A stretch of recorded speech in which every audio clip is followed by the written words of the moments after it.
जय हिंद प्यारे बच्चों और साथियों। रोज़ की वही कहानी। आज है 23 जून और देखते हैं करंट अफेयर्स में कौन सा नए तथ्य ऐसे आए जो हमारी परीक्षाओं के लिए महत्वपूर्ण हैं और जिन्हें पढ़ना हमारे लिए बहुत ज़रूरी है।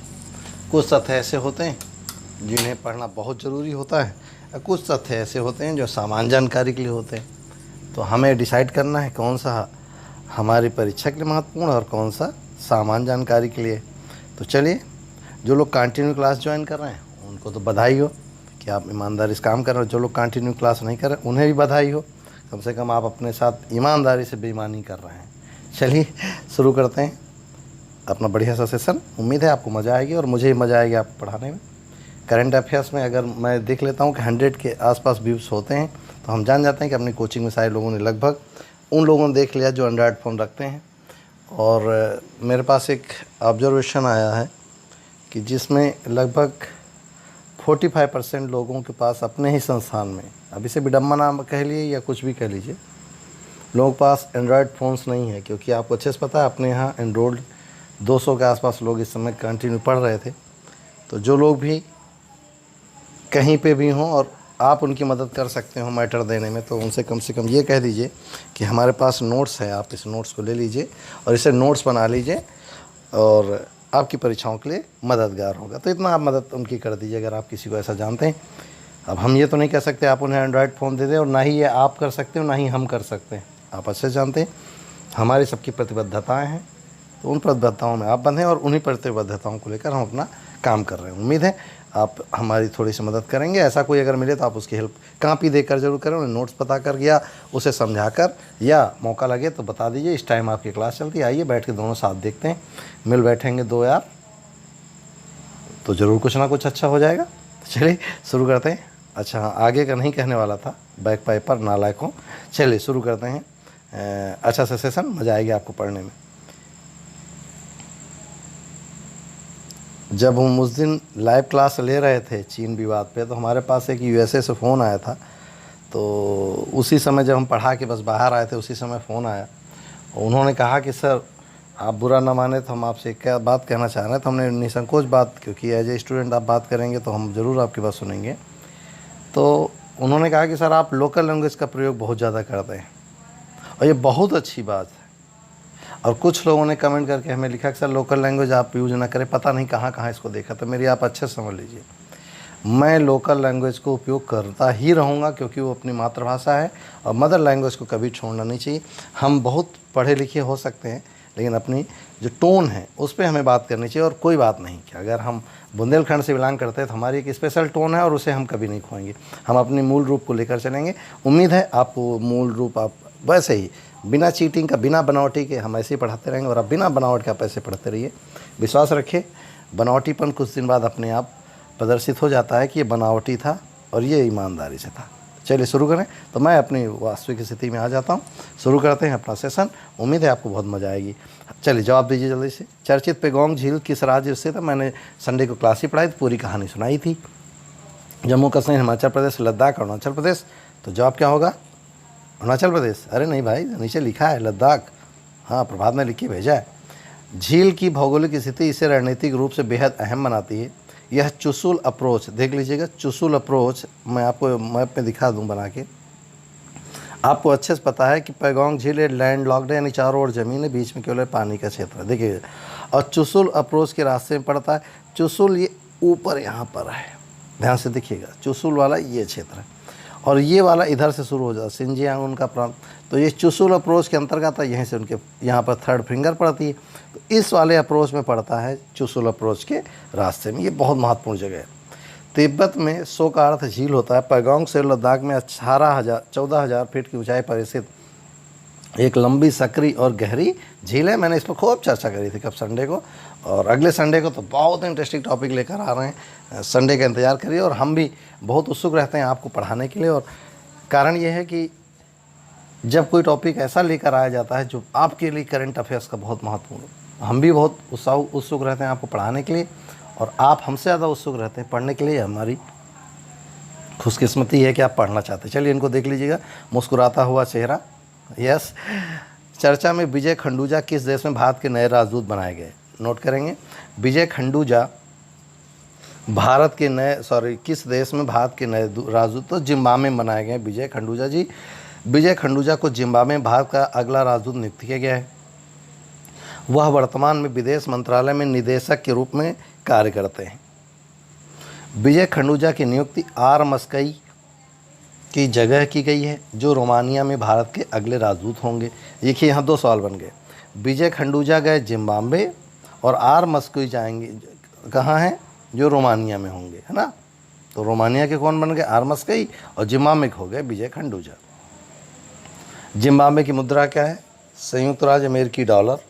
जिम्बाब्वे की राजधानी क्या है? हरारे। जिम्बाब्वे के राष्ट्रपति इमरसन मानागाव। तो आप कहेंगे सर वहाँ की मुद्रा संयुक्त राज्य अमेरिकी डॉलर कैसे? उन्होंने अपनी मुद्रा को उनमें कन्वर्ट कर रखा होगा, है ना।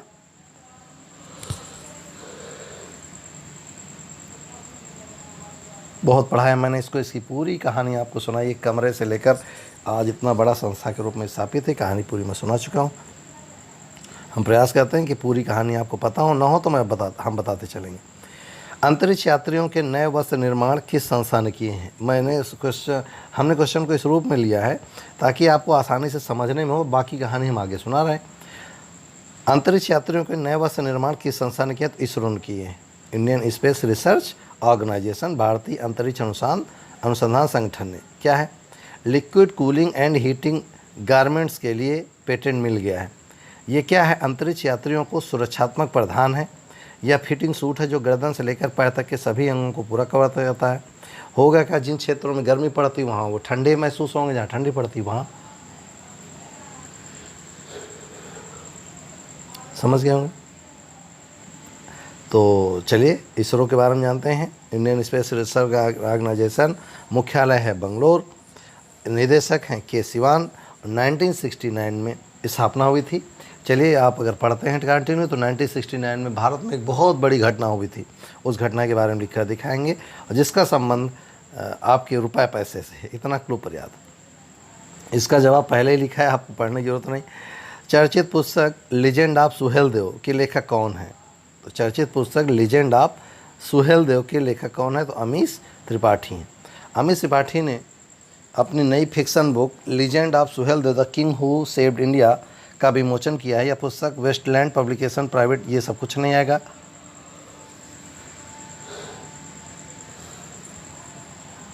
तो क्या आएगा ये देख लेते हैं। आएगा सुहेलदेव, लीजेंड ऑफ सुहेलदेव पुस्तक किसकी है? तो आपको जवाब देना होगा अमीश त्रिपाठी की। किस पर आधारित है? सुहेलदेव के ऊपर, जिन्होंने भारत में राज्यों की अखंडता बचाए रखने के लिए अपनी जान दे दी थी। चलिए इनको देख लीजिएगा। बहुत लीजेंड व्यक्ति हैं। यस, पहचान सकते हैं, Amartya Sen. Yes. German book trade का शांति पुरस्कार किसने जीता? ये किसे मिला? जर्मन बुक ट्रेड का शांति पुरस्कार अमर्त्य सेन को मिला है। जर्मन बुक ट्रेड ने अपने प्रतिष्ठित 2020 शांति पुरस्कार के लिए प्रसिद्ध भारतीय नोबेल पुरस्कार विजेता अर्थशास्त्री और दार्शनिक अमर्त्य सेन को चुना है। उन्हें वैश्विक न्याय, शिक्षा और स्वास्थ्य सेवा में सामाजिक असमानता के मुद्दों को संबोधित करने के लिए अग्रणी काम के लिए प्रतिष्ठित पुरस्कार से नवाजा गया। अब आपको ये जानकर हैरानी होगी और अच्छी होगी, जो लोग बिगिनर्स हैं वो सुन लें।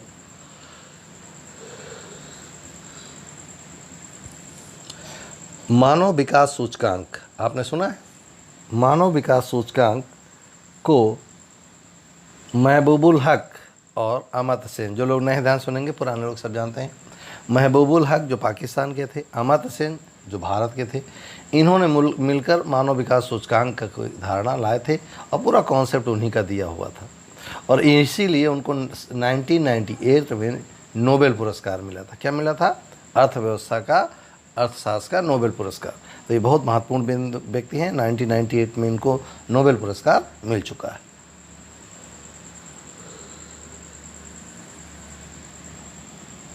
चलिए देख चुके होंगे। चले चर्चा में ओलंपिक दिवस कब मनाया गया? हमने इसको वो शॉर्ट फॉर्म कर दिया है। ओलंपिक दिवस मनाया गया 23 जून को। हर साल 23 जून को विश्व स्तर पर ओलंपिक दिवस मनाया जाता है। इस वर्ष कोविड-19 महामारी के चलते ओलंपिक मूवमेंट दुनिया का सबसे पहला सबसे बड़ा 24 घंटे का डिजिटल ओलंपिक वर्कआउट बनाकर ओलंपिक दिवस 2020 मनाएगा। इसके लिए ओलंपिक चैनल ओलंपिक एथलीटों द्वारा एक नया होम वर्कआउट वीडियो बनाया जा रहा है। और ओलंपिक दिवस के बारे में पूरी कहानी जान लें। ओलंपिक दिवस पहली बार 23 जून 1948 को मनाया गया था। पिछले 20 वर्षों से ओलंपिक दिवस को पूरी दुनिया में ओलंपिक डे रन के साथ जोड़ा गया है।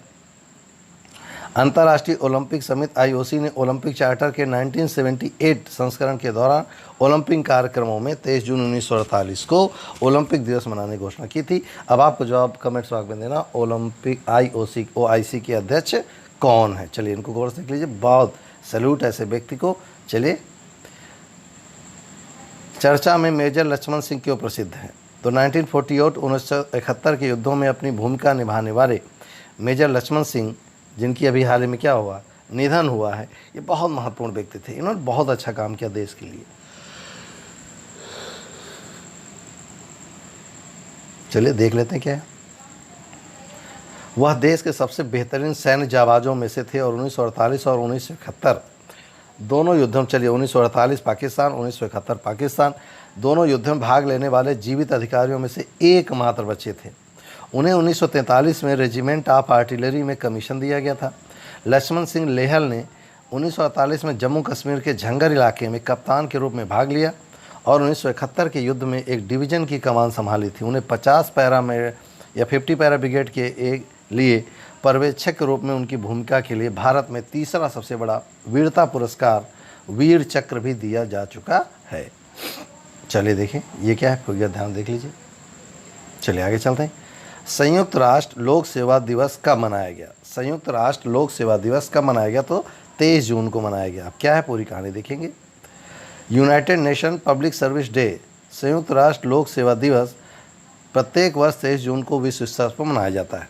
यह दिन विकास प्रक्रिया में लोक सेवा के योगदान को उजागर करने और समुदाय में लोक सेवा को महत्व देने के लिए मनाया जाता है। आपको ये सब कुछ नहीं नोट करना है। 23 जून को मनाया जाता है। कौन मनाता है? संयुक्त राष्ट्र संघ द्वारा मनाया जाता है ना। इतने पर्याप्त है। अब देख लेते हैं। संयुक्त राष्ट्र महासभा ने 20 दिसंबर 2002 को एक प्रस्ताव संख्या 55/277 के द्वारा प्रतिवर्ष 23 जून को संयुक्त राष्ट्र लोक सेवा दिवस के रूप में मनाए जाने की घोषणा की है। संयुक्त राष्ट्र का मुख्यालय कहाँ है? न्यूयॉर्क में।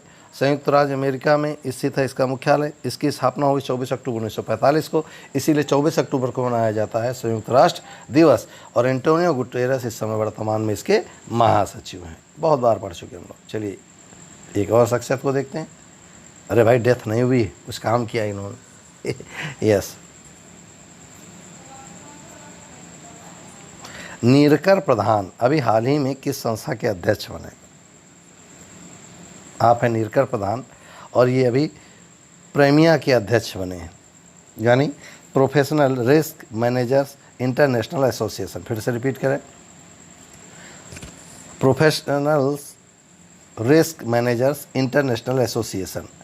ये डॉक्टर नीरकर प्रधान हैं जिन्हें पेशेवर जोखिम प्रबंधकों के अंतर्राष्ट्रीय संघ का नया मुख्य कार्यकारी अधिकारी नियुक्त किया गया है। प्रधान ने भारतीय स्टेट बैंक और भारतीय यूरोप में जनरल ग्रुप की टीमों का नेतृत्व किया है। Professional risk managers international association 2002 में बना था और इसके मुख्यालय है मिलमिंगटन, डेलावेयर, यानी यूँ कह लें कि USA में, एक लाइन में, है ना। ये था प्राइमा के बारे में। ये थी आज की हमारी महत्वपूर्ण बिंदु जो हमें आप तक पहुंचाने थे।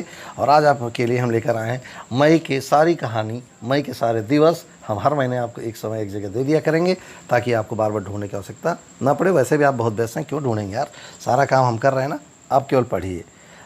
तो मई दिवस में जो रोमन देवता मरकरी की माता यानी मैया के नाम पर मई महीने का नामकरण हुआ। फिर नोट कर लीजिए, रोमन देवता मरकरी की माता मैया के नाम पर महीने का नामकरण हुआ। मई नाम की उत्पत्ति लैटिन के मेजोरे शब्द से मानी जाती है। मई ग्रेगरी कैलेंडर के वर्ष का 5वां महीना है। मई में कुल 31 दिन होते हैं। मई महत्वपूर्ण दिन जो है मैं आपको दिखाता रहा हूँ, आप एक जगह कहीं नोट कर लीजिएगा भविष्य की परीक्षाओं के लिए। 1 मई को अंतर्राष्ट्रीय मजदूर दिवस, गुजरात का स्थापना दिवस, महाराष्ट्र का स्थापना दिवस। क्यों? गुजरात महाराष्ट्र से ही कटा हुआ, गुजरात से कटकर महाराष्ट्र बना हुआ एक हिस्सा है। 3 मई को विश्व प्रेस स्वतंत्रता दिवस, 5 मई को अंतर्राष्ट्रीय सूर्य दिवस और विश्व एथलेटिक्स दिवस, 6 मई को विश्व अस्थमा दिवस, मोतीलाल नेहरू जयंती दिवस, 7 मई को सीमा सड़क संगठन स्थापना दिवस, विश्व हास्य दिवस, 8 मई विश्व रेड क्रॉस दिवस, विश्व थैलेसीमिया दिवस। बहुत अच्छा, एक ही जगह आपको सारे नोट कर लेना। 11 मई राष्ट्रीय प्रौद्योगिकी दिवस, 12 मई अंतर्राष्ट्रीय नर्स दिवस, 13 मई राष्ट्रीय एकता दिवस, 15 मई विश्व परिवार दिवस, 16 मई सिक्किम स्थापना दिवस, 17 मई विश्व दूर संचार दिवस, 18 मई पोखरण परमाणु विस्फोट दिवस। ये नोट कर लीजिएगा, 1974 में किया गया था। इसी को संग्रहालय दिवस भी कहा जाता है। 21 मई को आतंकवाद विरोधी दिवस, 22 मई विश्व जैव विविधता दिवस। इसको बहुत, जो टीटी में आप देखिए तो हर सवाल ये आपको रखा मिलता है। जैव विविधता दिवस 22 मई, जैव विविधता दिवस 22 मई। अंतर्राष्ट्रीय तिब्बत मुक्ति दिवस 23 मई, 24 मई राष्ट्रमंडल दिवस, 26 मई राष्ट्रीय धातु दिवस, 29 मई माउंट एवरेस्ट दिवस, 30 मई हिंदी पत्रकारिता दिवस और 31 मई विश्व धूम्रपान निषेध दिवस, है ना। ये है हमारा मई के महत्वपूर्ण दिवस। उम्मीद है आपको मज़ा आएगी, इसे नोट कर लीजिएगा। ब्रिटेन देश के बारे में जानें, चलिए जानते हैं ब्रिटेन के बारे में। राजधानी लंदन, मुद्रा स्टर्लिंग पाउंड, साम्राज्ञी महारानी एलिजाबेथ द्वितीय, प्रधानमंत्री बोरिस जॉनसन, इन्हीं को अभी कोरोना हुआ था। संसद पार्लियामेंट, महाद्वीप यूरोप, राष्ट्रभाषा अंग्रेजी, जनसंख्या में स्थान 22वां, जीडीपी में 6वां, क्षेत्रफल में 79वां और राष्ट्रीय ध्वज आपके सामने है। चलिए आज के अभ्यास के लिए आपका प्रश्न, अभी चर्चा में योग को बढ़ावा देने के लिए किस अभिनेत्री को आयुष मंत्रालय से जोड़ा गया? तो किस अभिनेत्री को आयुष मंत्रालय से जोड़ा गया है? ए शिल्पा शेट्टी, बी करीना कपूर, सी अनुष्का शर्मा, डी दीपिका पादुकोण। आपको जवाब देना है इनमें से किसे जोड़ा गया है आयुष मंत्रालय के साथ। ठीक, तो ये था आज हमारा बेहतर सेशन। उम्मीद है आपको बहुत मज़ा आई होगी और उम्मीद है आप हमें कमेंट्स बॉक्स में अच्छे अच्छे जवाब भी भेजेंगे। और जहां आपको चीज़ें कंट्राडिक्ट लगें, परेशान करने वाली लगें, आप हमसे जी भर के प्रश्न पूछने के लिए स्वतंत्र हैं। प्रश्नों का प्रारूप ध्यान रखें, हमारे प्रश्नों का प्रारूप वनडे से लेकर सिविल तक होना चाहिए। आप अगर स्थिर रहना चाहते हैं तो कोई बात नहीं, आप तैयार कर लीजिए जैसा आप पढ़ाते जा रहे हैं, वनडे आप पास हो जाएंगे। लेकिन अगर दिमाग में कभी सिविल बनता है कि मैं नो जॉब पाने के बाद सिविल में जाऊँगा, तो आपको इन जिस रास्ते पर मैं ले चल रहा हूँ आपको उसी रास्ते में चलना चाहिए। हम प्रयास करेंगे, आप ज़रूर सफल होंगे। आज इतना ही, मिलते हैं नेक्स्ट वीडियो में नई उम्मीदों के साथ, नए जोश के साथ। फिलहाल जय हिंद।